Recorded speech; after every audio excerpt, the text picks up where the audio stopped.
What if the most important strike of this entire war happened in a place Ukraine cannot even reach? A cargo ship is burning on a sea where Ukraine has no navy, no coastline, and no border. And the first government to start shouting about it was not Russia. It was Tehran. Before we go one step further, do 3 quick things. Tap that like button because it pushes this story in front of people who are still being told these are 2 separate wars. Subscribe if you want the version of the news that explains the machinery behind the headline. And send this to the one friend who insists none of this affects them. By the end, you will both understand why it does. Now, let's start with the place itself, because the location is the whole story. The Caspian Sea is not really a sea. It is the largest inland body of water on the planet, completely locked in by land.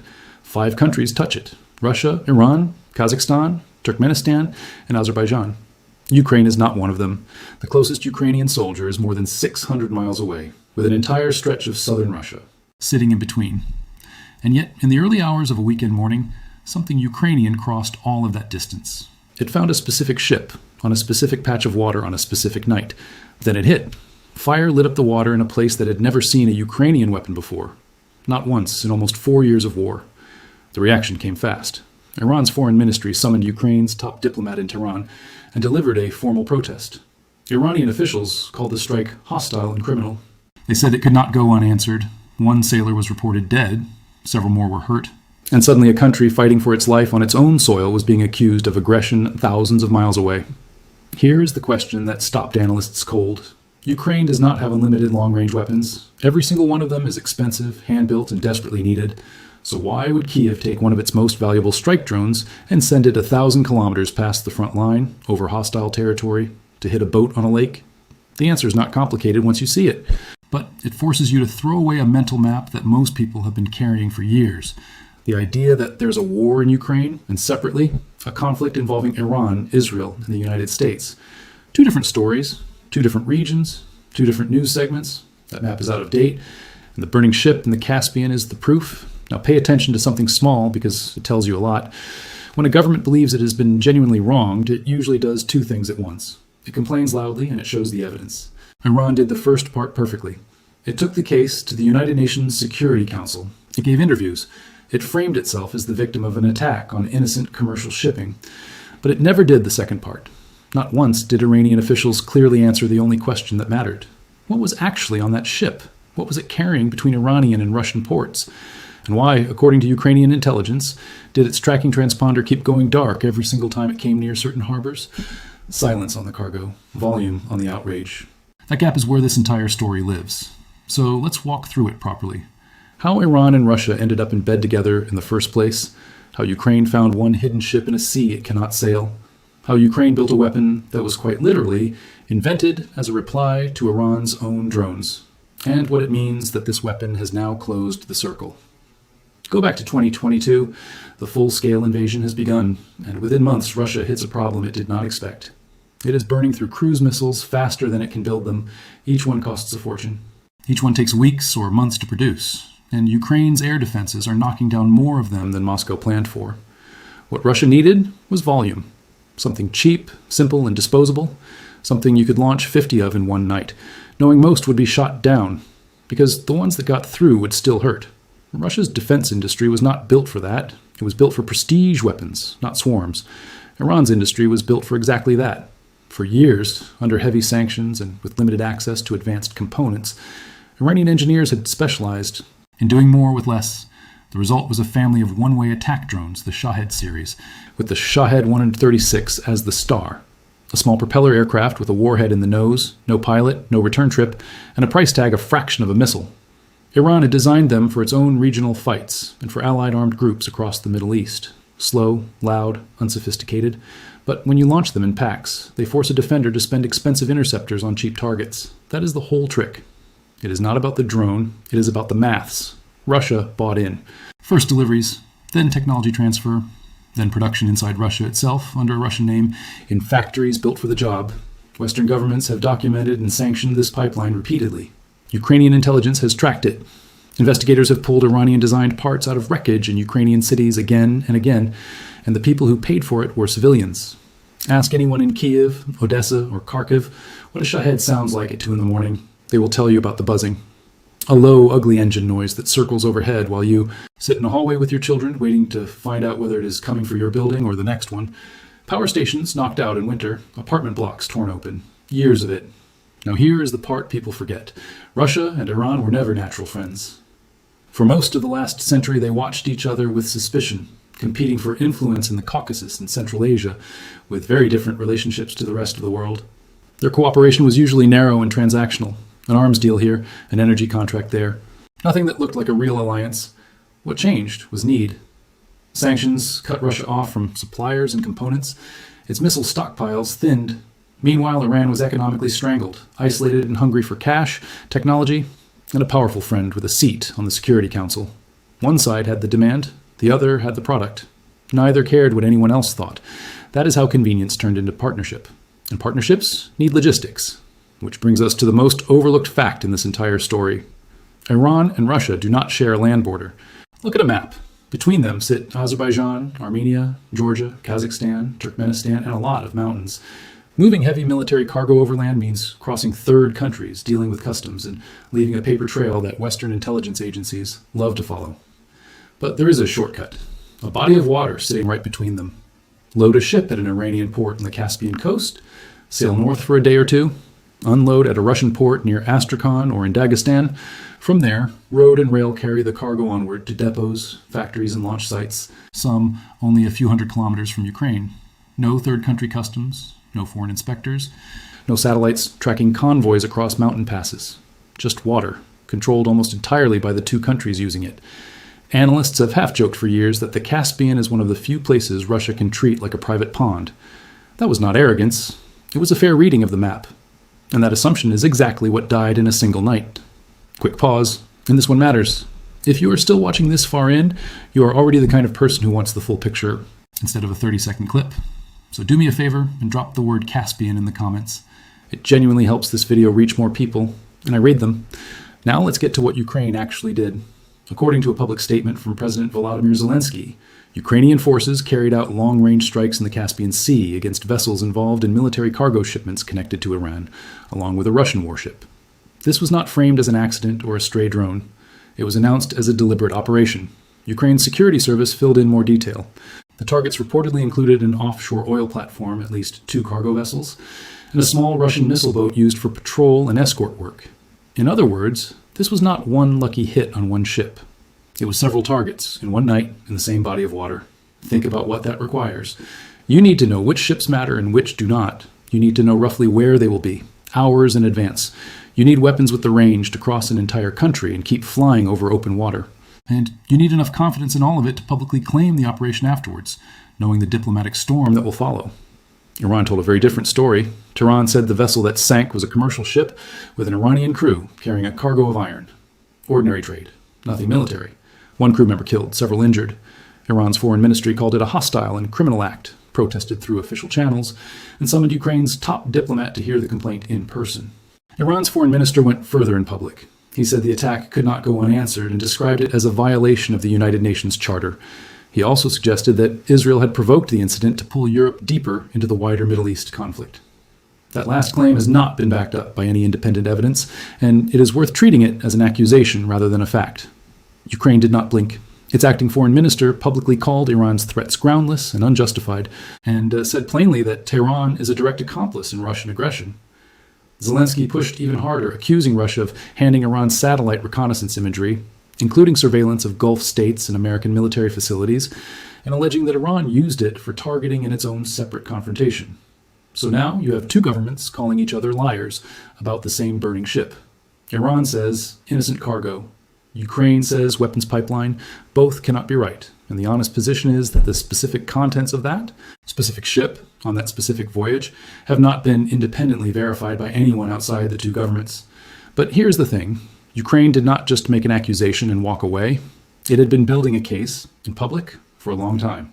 And how it built that case is arguably more impressive than the strike itself. Ukraine's military intelligence directorate runs a public database that tracks ships suspected of moving sanctioned goods for Russia, Iran, and other states under embargo. It logs ownership, flag changes, name changes, port calls, and one detail that turns out to be devastating. Transponder behavior. every large commercial ship is supposed to broadcast its position using a system called AIS, the Automatic Identification System. It exists so vessels do not crash into each other and so ports can manage traffic. It is a safety tool, not a surveillance tool, which means the crew can switch it off. And when a ship wants to hide where it has been, switching off that signal is the easiest way to vanish. According to Ukrainian intelligence reporting on the vessel involved here, its transponder was switched off on around a dozen separate occasions. And every time it went dark, right as it approached the same small group of ports along the Iranian and Russian Caspian coasts. Dark on the way in, live again on the way out. One blackout means nothing. Equipment fails, systems glitch, crews make mistakes. 11 or 12 blackouts, always near the same handful of harbors, always at the same stage of the journey, is not a glitch. It is a habit. And habits leave patterns. This is the unglamorous heart of modern intelligence work. Nobody boards the ship. Nobody plants a device. Somebody sits in an office and logs a gap in a data feed. Then another for months. Cross-reference those gaps against ports known to handle military logistics. And the absence of information becomes the information. The silence itself becomes the evidence. But knowing a ship is dirty is not the same as being able to hit it. For that, you need two more things. You need to know where it is right now, not last Tuesday. And you need something that can physically reach it. The first part comes down to satellites, and specifically a technology called synthetic aperture radar. A normal imaging satellite is basically a camera. It needs daylight and clear skies. Cloud cover blinds it. Night blinds it. Any captain who wants to hide simply moves when the weather is bad. Synthetic aperture radar does not care. It fires radar energy at the surface and builds an image from the reflection that comes back. Clouds, darkness, storms, none of it matters. Which means an analyst can point a satellite at the exact square of water where a ship went dark and find out whether something is actually sitting there. The blackout that was supposed to hide the ship is what tells you where to look. Ukraine has invested heavily in this kind of capability, through government spending and through deals with foreign companies that operate radar imaging satellites. Some of it has even been crowdfunded by ordinary Ukrainians, which is one of the stranger and more moving details of this war. Civilians chipping in to buy their country eyes in space. Some specific numbers reported about satellites and image counts have not been fully verified, so treat those as claims. The broader capability is well documented. Now, the weapon. And this is where the story stops being merely interesting and becomes almost poetic. All right, breathing room. If you have made it this far, you are getting the parts most coverage skips. So here's my ask, and it is a simple one. Hit subscribe and turn on the bell because this story is not finished, and the next chapter is going to arrive without warning. Also, if you have a theory about what was really in that cargo hold, put it below. Some of the sharpest takes I have seen have come from that comment section. The drone, widely believed to be behind these deep strikes, is Ukraine's AN-196, known by its Ukrainian name, Luti.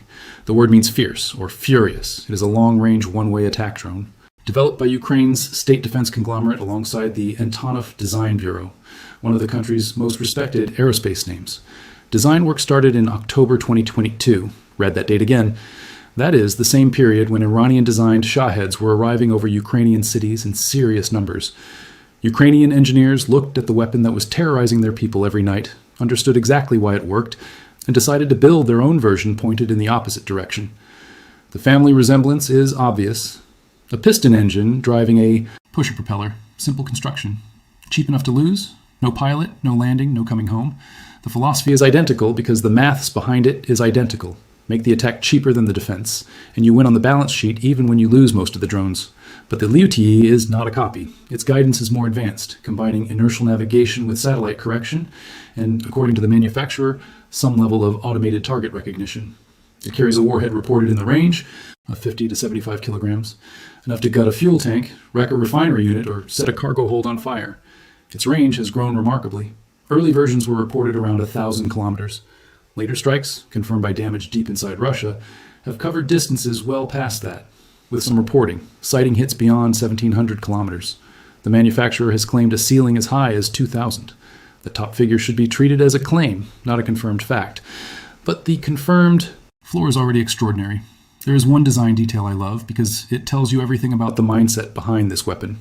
On some long-range versions, the landing gear is removed entirely. No wheels, no struts, no landing mechanism at all, because it is never landing.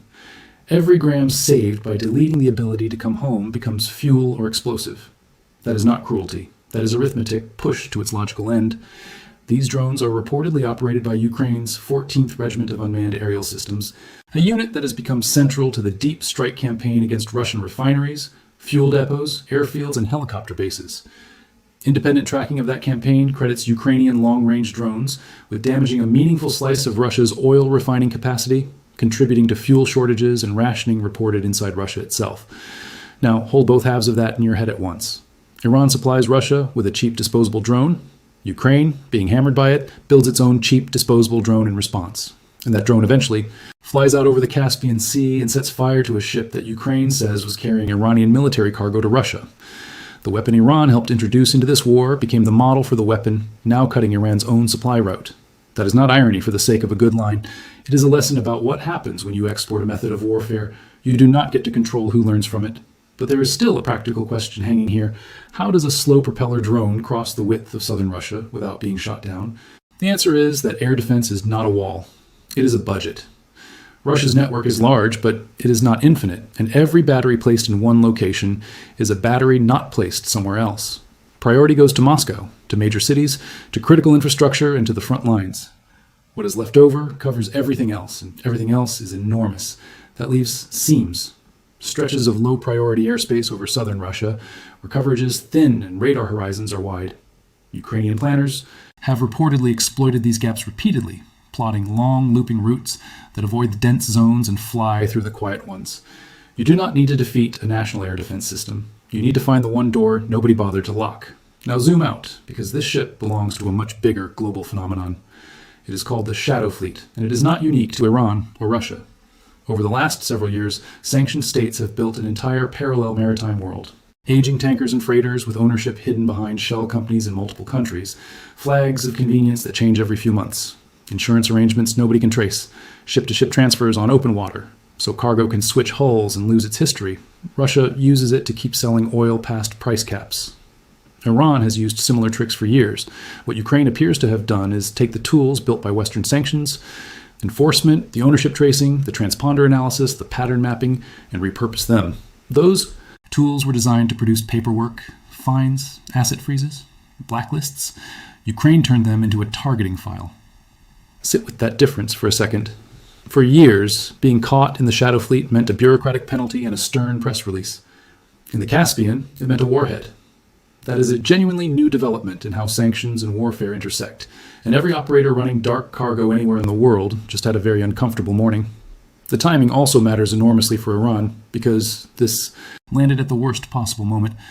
Tehran has spent recent months under severe pressure from a confrontation involving the United States and Israel, including direct strikes on Iranian territory and heavy disruption around the Strait of Hormuz. Reporting has described enormous daily economic losses from blocked and delayed trade. In that environment, the Caspian was not a minor route. It was reportedly one of the few corridors still working quietly, out of the spotlight fixed on the Persian Gulf, a back door while the front door was being watched by the world's most advanced militaries. Losing the assumption of safety there does not just cost Iran a ship. It costs Iran the belief that anywhere is safe. There is one loose thread in this story that deserves honesty rather than a confident guess. Ukraine identified the vessels it struck as Russian-flagged and Russian-owned. Iran describes the sunken ship as an Iranian merchant vessel with an Iranian crew. Neither side has published a matching name, registration, or tracking number that the other accepts. There are a few possible explanations. It could be that a single ship is Russian-flagged on paper while being Iranian-operated and Iranian-crewed in practice, which is exactly the kind of blurred arrangement the Shadow Fleet is designed to create. It could be that more than one vessel was involved and public reporting has not yet separated them cleanly. Based on what is known, the first explanation seems more likely, but it is unresolved, and pretending otherwise would be dishonest. What is not in dispute is the bigger pattern. Iran, supplying drone technology and components to Russia, is not a wild claim invented for this incident. It has been documented by Western intelligence services, formally sanctioned by the United States, the European Union, and the United Kingdom, and confirmed through wreckage analysis over several years. The cargo of one ship is contested. The existence of the pipeline is not, which is why Ukraine's diplomatic response was so blunt. Iran went to the Security Council to be seen as a victim of an attack on civilian shipping.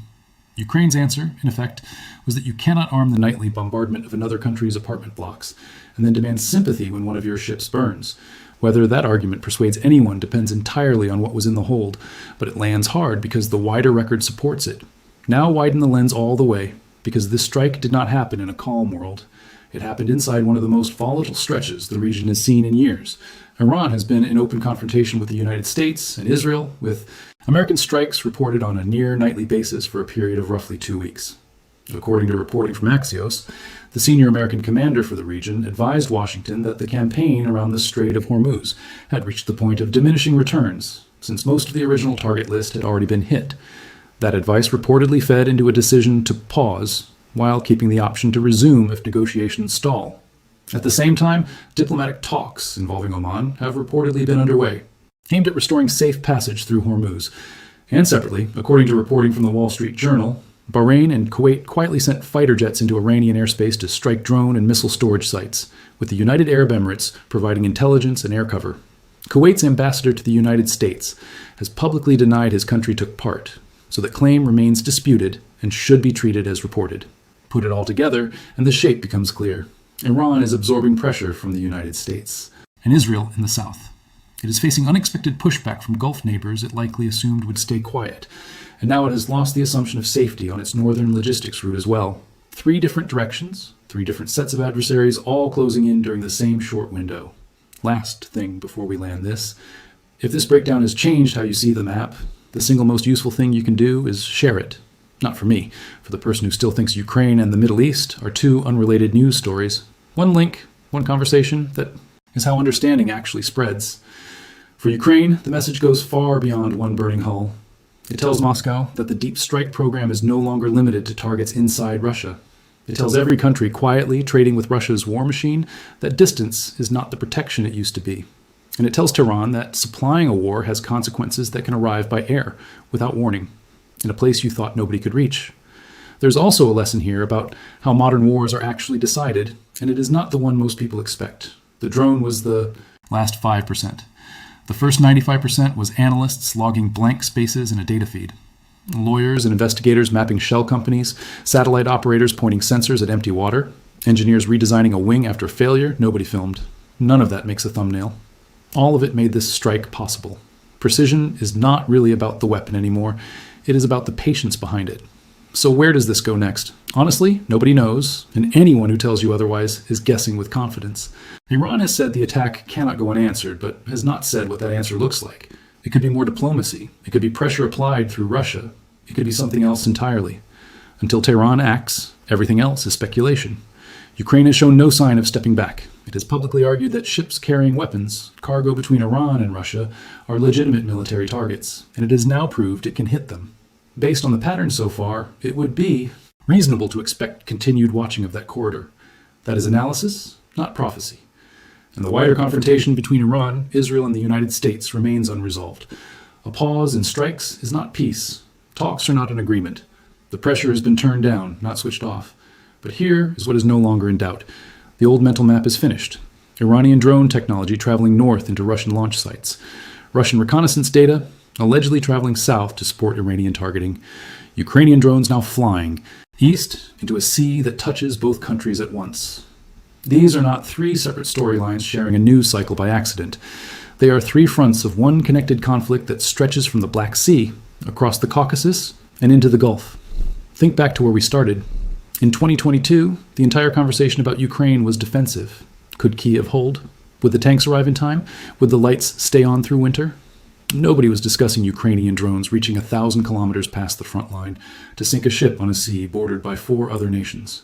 That change did not come from one dramatic breakthrough. It came from years of quiet, unglamorous work by people whose names will never be published, and it should be a warning to anyone who assumes that a country under siege can only ever react. There is one more thing worth sitting with.